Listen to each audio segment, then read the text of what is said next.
دیکھا کہ نہیں دیکھا، ہماری ڈپارٹ کا ایک بہترین عالم مسلک اہل سنت کا نعرہ لگانے والا، اسلام کی شمع جلانے والا ایک مجاہد جو پہلے بھی یہی نعرہ لگا رہا تھا اور آج جیل کی سلاخوں میں رہ کر وہاں بھی وہ نعرہ لگا رہا ہے کہ اسلام تھا، اسلام ہے، اسلام رہے گا، اور قرآن تھا، قرآن ہے، قرآن رہے گا۔ ایک وہ مجاہد ہو کے وہ وہاں بھی اس کا چہرہ مرجھایا نہیں ہے، وہاں سے بھی یہی نعرہ لگا رہا ہے۔ نوجوانوں، اگر ذرہ برابر تمہارے سینے میں مفتی سلمان اظہری کی محبت باقی ہے تو نبی کی محبت میں پنڈال میں یہ سوچ کر بیٹھو اور دعا علماء کریں گے، آمین تم کہنا، دعا ہم کریں گے میرے مولا آج مفتی سلمان اظہری صاحب قبلہ کو گرفتاری سے آزادی عطا فرما۔ اگر ہے تمہیں محبت تو خسا کا ادھر آ جاؤ میرے بھائی، آ جاؤ، آ جاؤ، آ جاؤ، ادھر آ جاؤ، جلدی ادھر کھسا کا بھیا، اب بھی پیار باقی ہے، آ جاؤ جلدی، ادھر آ جاؤ۔ یہ حق کی آواز ہمارے علماء نہیں اٹھائیں گے تو کون اٹھائے گا؟ جی، اسلام کا پرچم یہ ہمارے علماء نہیں اٹھائیں گے تو کون اٹھائے گا؟ آج یہ ہم علماء کرام کی طاقت ہے کہ تمہاری زبان بول رہی ہے، جس دن یہ علماء خاموش ہو گئے اس دن تمہاری ہمت نہیں پڑے گی، جی تمہاری ہمت نہیں ہے۔ لہذا گزارش کر رہا ہوں، یہاں کوئی فالتو باتیں ہمیں نہیں کرنی ہے، باتیں نہیں کرنی ہے، لہذا بس آپ لوگ بیٹھو، یہ میرے نبی کا جلسہ ہے، بس ایک شعر میں یہی پڑھوں گا، نہ میں کا ذکر نہ پینے کی بات کرتے ہیں، نہ میں کا ذکر نہ پینے کی بات کرتے ہیں، ہم اہل دل ہیں مدینے کی بات کرتے ہیں، اور ابھی نہ چھیڑ صبا سنبل و گلاب کی بات، ابھی نبی کے پسینے کی بات کرتے ہیں۔ السلام علیکم ورحمۃ اللہ تعالی وبرکاتہ۔ وعلیکم السلام ورحمۃ اللہ وبرکاتہ۔ الحمدللہ الحمدللہ نحمدہ ونصلی ونسلم علی رسولہ الکریم، اما بعد فاعوذ باللہ من الشیطان الرجیم، بسم اللہ الرحمن الرحیم۔ ما آتاکم الرسول فخذوہ وما نہاکم عنہ فانتہوا۔ صدق اللہ مولانا العظیم وصدق رسولہ النبی الامین المکین المتین المبین الکریم، ونحن علی ذلک لمن الشاہدین والشاکرین والحمد للہ رب العالمین۔ آئیے ہم اور آپ مل کر سب سے پہلے رسول باوقار صلی اللہ علیہ وسلم کی بارگاہ میں دائیں سے لے کر بائیں تک، آگے سے لے کر پیچھے تک پورا مجمع جھوم کر دل لگا کر عاشقانہ، غلامانہ، خادمانہ انداز میں درود پاک پڑھ لیں۔ اللہم صل علی سیدنا شفیعنا مولانا محمد مادن الجود والکرم وعلی آلہ وبارک وسلم، صلاۃ و سلام علیک یا رسول اللہ صلی اللہ تعالی علیہ وسلم۔ اعلیٰ حضرت امام احمد رضا خان فاضل بریلوی علیہ الرحمت والرضوان ارشاد فرماتے ہیں، کیا ہی ذوق افزا شفاعت ہے تمہاری واہ واہ، کیا ہی ذوق افزا شفاعت ہے تمہاری واہ واہ، قرض لیتی ہے گناہ پرہیزگاری واہ واہ، ایک طرف روزے کا نور ایک سمت منبر کی بہار، بیچ میں جنت کی پیاری پیاری پیاری واہ واہ۔ مکے کا شعر اعلیٰ حضرت فرماتے ہیں، پارے دل بھی نہ نکلا دل سے تحفے میں رضا، ان سگانے کو سے اتنی جان پیاری واہ واہ، ان سگانے کو سے اتنی جان پیاری واہ واہ۔ خالق کل نے آپ کو مالک کل بنا دیا، خالق کل نے آپ کو مالک کل بنا دیا، دونوں جہاں ہیں دونوں جہاں ہیں، خالق کل نے آپ کو مالک کل بنا دیا، دونوں جہاں ہیں آپ کے، قبضہ وہ اختیار میں، حضرات مالک کونین ہے وہ پاس کچھ رکھتے نہیں، دو جہاں خالی ہاتھ میں۔ رب قدیر نے قرآن مقدسہ میں اعلان فرمایا ما آتاکم الرسول فخذوہ وما نہاکم عنہ فانتہوا، رسول جس چیز کو دے اسے لے لو اور جس چیز سے منع فرمائے اس سے باز آ جاؤ۔ حضرات اس آیت مقدسہ سے ہمیں پتہ چلتا ہے کہ اللہ رب العالمین نے نبی آخر الزماں کو مالک و مختار بنایا ہے۔ اللہ رب العالمین نے آمنہ کے لال کو مالک کل بنایا ہے۔ اندازہ لگاؤ، ذہن کو حاضر کرو، رب تعالیٰ نے زمین کو بنایا، آسمان کو بنایا، جنت کو پیدا کیا، جہنم کو بنایا، عرش و کرسی کو بنایا۔ جتنی چیزیں خدا نے بنائی ہے ہر اس چیز پر میرے مصطفیٰ کا نام لکھ دیا۔ محبت سے کہہ دو سبحان اللہ، میرے مصطفیٰ کا نام لکھ دیا۔ زمین بھی کا فرش بچھایا، مصطفیٰ کا نام لکھا۔ آسمان کا سامیانہ تانا، آسمان پر میرے مصطفیٰ کا نام لکھا۔ جنت کو پیدا کیا، جنت پر میرے مصطفیٰ کا نام لکھ دیا۔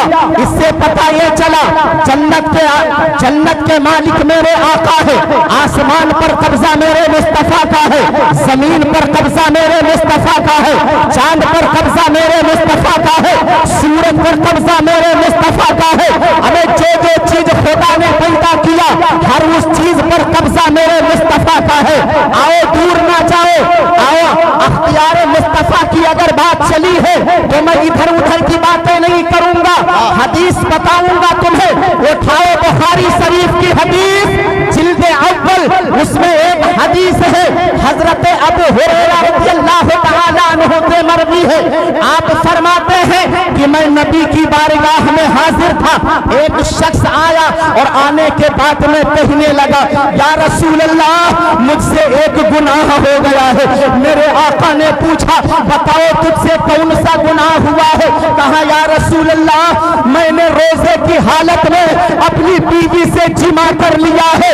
سرکار فرماتے ہیں ٹھیک ہے، اگر روزے کی حالت میں تو نے اپنی بیوی سے جمع کر لیا ہے تو تو جا اور ایک غلام کو آزاد کر دے، روزے کا کفارہ ادا ہو جائے گا۔ کہا یا رسول اللہ میرے پاس اتنی حیثیت نہیں ہے، اتنی طاقت نہیں ہے۔ کہا جا تو 60 مسکین کو کھانا کھلا دے، روزے کا کفارہ ادا ہو جائے گا۔ یا رسول اللہ اس کی بھی میرے پاس طاقت نہیں ہے۔ کہا 60 دن متواتر تو روزہ رکھ لے، روزے کا کفارہ ادا ہو جائے گا۔ کہا یا رسول اللہ 60 روزہ رکھنے کی بھی قوت نہیں ہے۔ جب میرے نبی سے اتنا کہا تو نبی کی بارگاہ میں کوئی ایک طبق کھجور دے کر کے گیا تھا، سرکار نے وہ کھجور اٹھا کر کے دے دیا اور کہا اسے لے لو اور مدینہ کی گلیوں میں چلا جاؤ۔ مصطفیٰ کا یہی بھی اختیار دیکھو، آقا فرماتے ہیں اس کو مدینہ کی گلیوں میں لے کے چلے جاؤ، جتنے غریب غربا ہیں ان میں یہ کھجور کو تقسیم کر دو، کفارہ ادا ہو جائے گا۔ کہا یا رسول اللہ پورے مدینہ میں میرے اور میرے بچوں کے سوا کوئی غریب نہ ہو، اب ہم کیا کریں؟ آقا فرماتے ہیں اس کو تو گھر لے کے چلا جا، تو کھا لے اور اپنے بچوں کو کھلا دے، اس کا کفارہ۔ نعرہ تکبیر، نعرہ رسالت، عرف مقدس، فیضان امیر ملت، نعرہ تکبیر، نعرہ رسالت، زندہ باد زندہ باد۔ تھوڑا سا گونج کم کرو، آواز سمجھ میں آئے۔ دیکھا میرے نبی کا اختیار، بخاری شریف کی جلد اول آپ نے سماعت کیا ایک حدیث، اور پھر بخاری شریف کی جلد ثانی ایک حدیث اور سماعت کر لیا۔ حضرت جابر ابن عبداللہ رضی اللہ تعالیٰ عنہ، جھوم کے کہہ دو سبحان اللہ، سرکار کی بارگاہ میں حاضر ہوئے اور کہا یا رسول اللہ جنگ احد میں میرے والد گرامی شہید ہو گئے، انہوں نے 6 لڑکیاں چھوڑی تھی، یعنی میرے باپ نے 6 لڑکیاں چھوڑیا اور کچھ قرضہ چھوڑ کر کے وہ شہید ہو گئے۔ آقا اب مجھے قرض ادا کرنے کا وقت آ گیا ہے، لوگ پریشان کر رہے ہیں، کھجور تیار ہے، تو آقا ہم یہ چاہتے ہیں کہ آپ چلو، ہم کھجور کو توڑتے ہیں، سامنے کھڑے رہو، وہ مقروض لوگوں کو میں اپنے باپ کا قرضہ دے دے کر قرضہ ان کا میں اتار دوں۔ سرکار نے کہا ٹھیک ہے، آپ جائیے اور کھجور کو توڑیے، اکٹھا کریے، میں آ رہا ہوں۔ اللہ اکبر۔ حضرت جابر ابن عبداللہ آئے اور کھجور توڑ کر اکٹھا کرنے لگے۔ مصطفیٰ جان رحمت آئے اور آنے کے بعد میں کیا دیکھا، وہ مقروض لوگ کھڑے ہوئے ہیں۔ حضرت جابر ابن عبداللہ بھی کھجور کو اکٹھا کر دیا ہے، مقروض لوگ کھڑے ہیں۔ جب ان کی نظر سرکار پر پڑی ہے اور زیادہ سختی برتنے لگے، میرے مصطفیٰ نے جب زیادہ سختی برتتے ہوئے دیکھا تو اس کھجور کے 3 چکر لگائے، اور لگانے کے بعد میں اسی کھجور پر سرکار بیٹھ گئے، اور بیٹھنے کے بعد میں کہا اے جابر ابن عبداللہ، میں اس کھجور پر بیٹھ گیا ہوں، ناپ ناپ کر کے مقروض لوگوں کا قرضہ اتارتے جاؤ، کھجور دیتے جاؤ۔ سب لوگوں کا قرضہ دے دیا۔ جب سرکار کھجور سے نیچے اترے، جابر کی نظریں دیکھ رہی ہے، جتنا کھجور پہلے تھا اتنا اب بھی نظر آ رہا ہے۔ یہ دیکھو میرے سرکار کے قدم نبوت کی برکت کہ آقا نے قدم رکھا، اتنی برکت پیدا ہو گئی کہ سر سے قرضہ بھی ختم ہو گیا، یہ کھجور بھی کم نہ ہوا۔ اور یہ جو میرے آقا کے مالک کل ہونے کا انکار کرتے ہیں بدماش، اگر ان کے پیر لگ جائیں تو سارا کھجور سر جائے۔ ختم کی تو باتیں چھوڑو، سارا کھجور سر جائے۔ یہ ہے بدماش۔ آؤ آگے بڑھو، پھر اسی بخاری شریف کے جلد ثانی کی ایک حدیث اور ملاحظہ کرو۔ حضرت ابو ہریرہ رضی اللہ تعالیٰ عنہ فرماتے ہیں کہ میں بہت بھوکا تھا۔ کیا تھا؟ زور سے بولو، میں بہت بھوکا تھا، کئی دن گزر گئے میں نے کھانا نہیں کھایا تھا، بھوک کی وجہ سے میری کمر ٹیڑھی ہو گئی، کمر ٹیڑھی ہو گئی۔ میں نے سوچا اب کیا کروں۔ ابو ہریرہ فرماتے ہیں میں نے دل میں یہ خیال کیا کہ اب میں جاؤں اور مدینہ طیبہ کے راستے پر بیٹھ جاؤں، کوئی گزرے گا تو مجھ سے حال پوچھے گا، اور جب مجھ سے حال پوچھے گا کیا حال ہے تو میں کہہ دوں گا مجھے بھوک لگی ہے، ہو سکتا ہے کسی کو رحم آ جائے تو مجھ کو اپنے گھر لے جا کے کھانا کھلا دے گا۔ جی، یہی سوچ کر حضرت ابو ہریرہ گئے اور مدینہ طیبہ کے راستے میں بیٹھ گئے۔ تھوڑی دیر بیٹھے رہے، تھوڑی دیر کے بعد میں کیا دیکھا، نظر پڑی کہ حضرت ابو بکر صدیق آ رہے ہیں۔ جھوم کے کہہ دو سبحان اللہ۔ یار غار آ رہے ہیں، میرے سرکار کے دوست آ رہے ہیں، وہ ابو بکر صدیق آ رہے ہیں جن کے بارے میں میرے سرکار نے فرمایا کہ جتنا ابو بکر کے مال نے مجھے نفع پہنچایا ہے اتنا کسی کے مال نے مجھے نفع نہیں دیا۔ ابو ہریرہ دیکھ رہے ہیں وہ ابو بکر آ رہے ہیں، تو صحابہ کرام کی عادت ہوا کرتی تھی کہ جب وہ چلتے تھے تو دائیں بائیں نہیں دیکھتے تھے بلکہ نگاہ نیچی کر کے چلا کرتے تھے۔ یہ آج ہمار لوگن کی عادت ہے کہ جب گاڑی چلے بڑے ٹھاٹ باٹ سے، اتنی ٹھنڈی ہے گجب کے پھر بھی سینہ کھول کے لاکٹ پہنے ہیں، زنجیر پہنے ہیں، اتنی ٹھنڈی میں چلے جا رہے دے دھر، ہمیں کوئی دیکھے تو کم سے کم سونے کی زنجیر ہم پہنے ہیں۔ دائیں دیکھ رہے ہیں کتنی لڑکیاں کھڑی ہیں، بائیں دیکھ رہے کتنی عورتیں کھڑی ہیں، ادھر ادھر دیکھا تھے تب بھی تو ٹھوک دیتے کار میں لے جائیں۔ یہ ہماری عادت ہے یار۔ مگر باہر ابو بکر صدیق نظریں نیچے کیے ہوئے چلے آ رہے ہیں۔ حضرت ابو ہریرہ رضی اللہ تعالیٰ عنہ کی نظر پڑی، ابو بکر آ گئے ہیں، تو حضرت ابو ہریرہ نے ایک آیت کا مطلب پوچھا۔